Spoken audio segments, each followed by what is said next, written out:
All right. Good morning, everybody. We're going to give everyone at home a few more seconds to come in and join us. Let's see. Lindsay's already here. Good morning, Lindsay. And we have Anthony, too. Good morning, Anthony. Welcome to today's episode of Curiosity Corner Live. It is now May 8th. And according to the forecast, it's supposed to snow tonight and tomorrow morning because Northeast Ohio is weird. I love it because I live here, but it's weird. So I hope that you're at least a little bit excited for snow. I don't know. My dog loves snow, so it should be good. All right. So just as a reminder, the Great Lakes Science Center is still closed for the health, safety, and wellness of our guests, our staff, and our partners. But we are still bringing you live science content every day right here at 10:30 and at 3. So, we have Maggie now. Hello, Maggie. And I think it's been enough time. So my name is Joy. I'm a guest engagement specialist at the Great Lakes Science Center. And I am coming to you live from my home. And today we are going to learn about how we can make our very own paper. So we use paper all the time, whether it's for homework or writing or drawing, or paper towels are made of paper. There is paper all over the place in our daily lives. And because we use so much paper, we probably throw away a lot of it, hopefully to the recycling bin. Recycle. It's good for the earth, because paper is made out of trees. So it's really good that we're able to recycle paper and help save some of those trees. And when paper goes off to the recycling center, along with glass and plastic, it gets sorted into a number of different categories, whether it's newspaper or printer paper or different types of paper. Then it gets ground into a pulp, which we're going to talk about in a little bit. Then it goes through a process to remove the ink, and then it gets sent away to make brand new paper. And recycling centers are fantastic. They do great work, but we can also make paper at home using pretty much paper that you have at home. It's pretty simple. So first step to making paper is to finding paper that you want to recycle. So make sure you have permission to recycle the paper that you are going to be using, because I don't want anyone accidentally ripping up anything important or someone's homework or anything like that. And then once you have your paper, you're going to just rip it up into a whole bunch of pieces. But when you're ripping, look closely along that rip line. Let's see if you can see it on the thing. You should see those teeny tiny little hairs. There's usually a rough or jagged edge where you rip, and then there's teeny tiny little hairs sticking up out of that rip. Those little hairs are called fibers. And because paper comes from trees, it gets those fibers. Now, trees have something called cellulose fibers because it's a green plant. And because the trees have the fibers, the paper does too. So when you're ripping up paper, look and see if you can see those teeny tiny little fibers. Or try different types of paper and see if those fibers are different than this regular white paper, which is what I have. And you also have fibers on your clothes, especially if you're wearing cotton.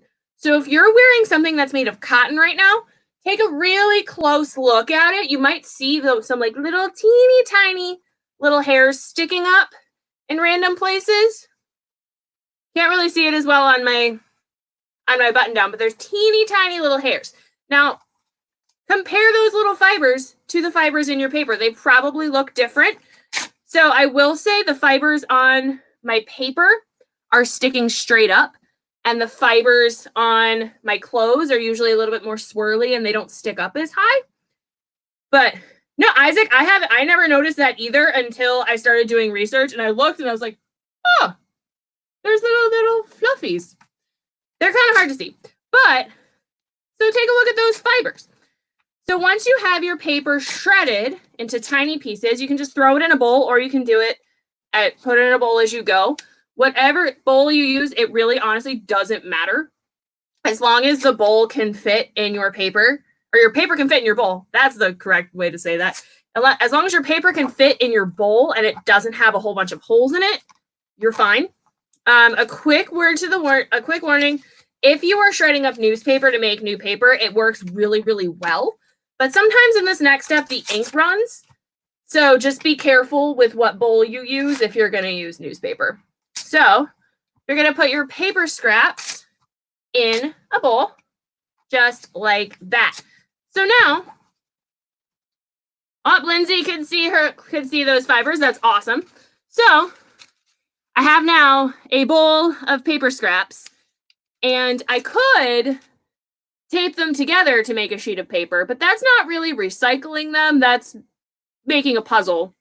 And puzzles are super fun, but it's not really making a brand new sheet of paper. So in order to do that, we need to break them down a little bit.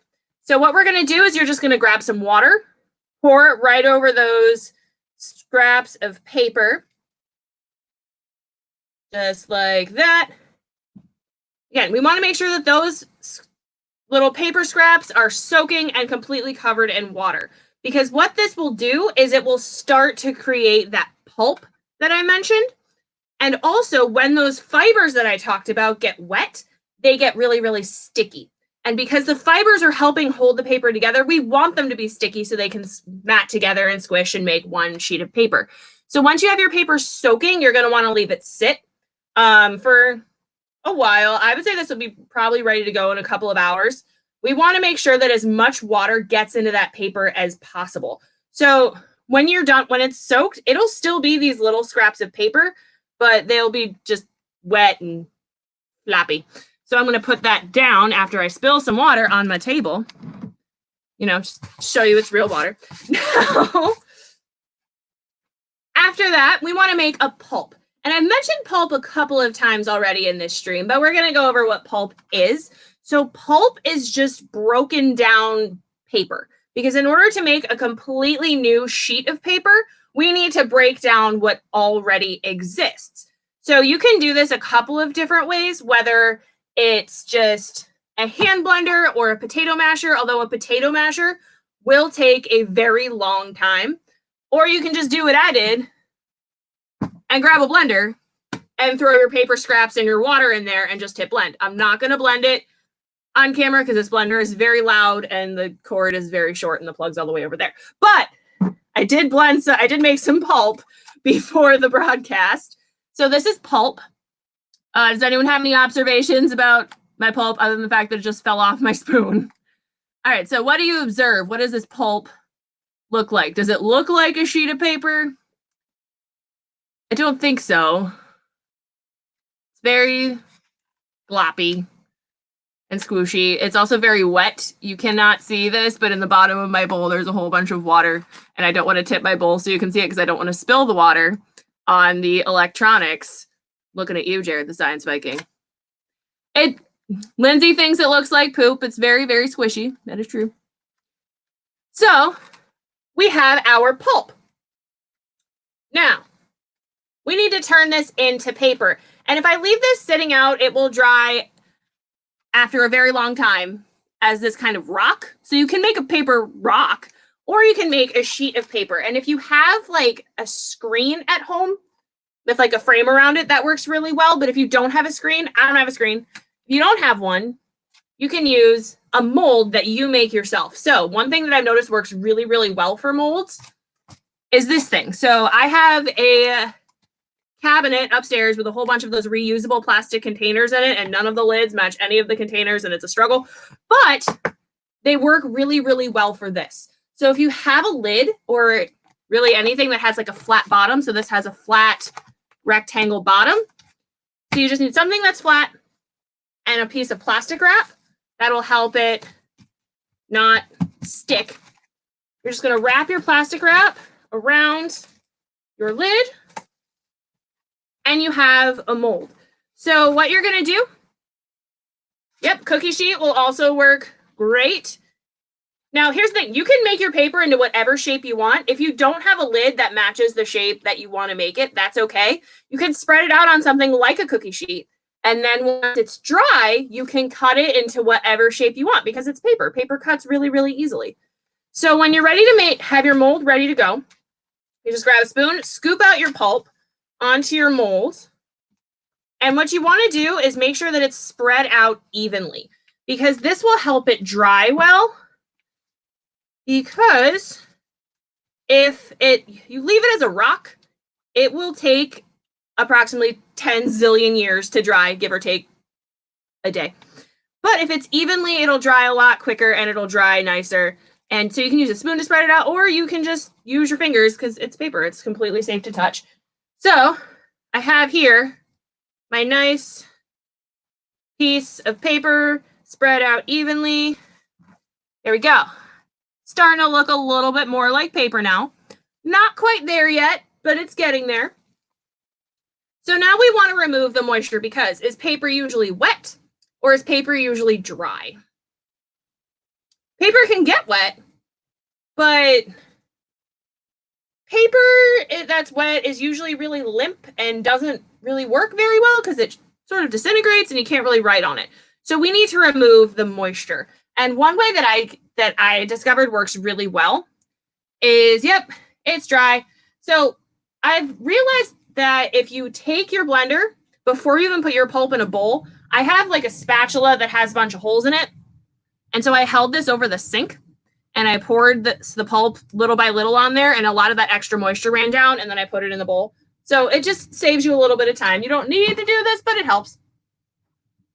So once you have your very wet paper that you want to make dry, as many of my friends in the chat think it should be, you're going to just grab a towel, you can fold it up a couple layers, and then you're going to push down on your pulp with your towel really hard and get a lot of that water out. So you're going to soak it up, kind of like you're using a sponge. You can try using a sponge. I have not tried using a sponge.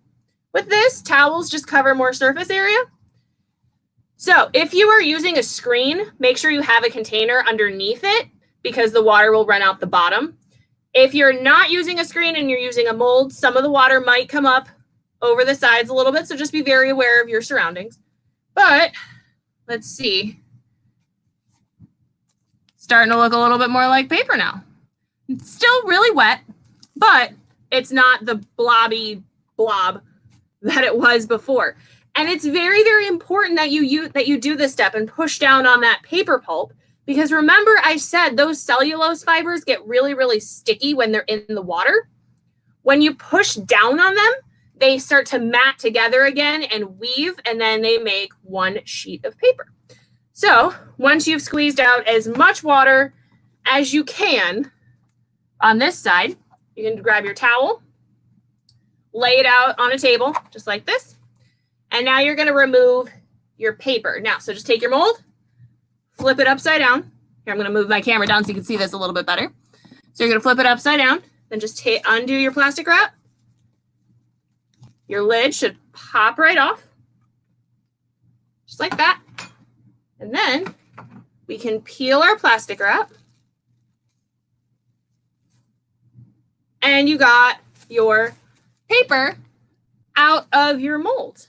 So we have a sheet of paper.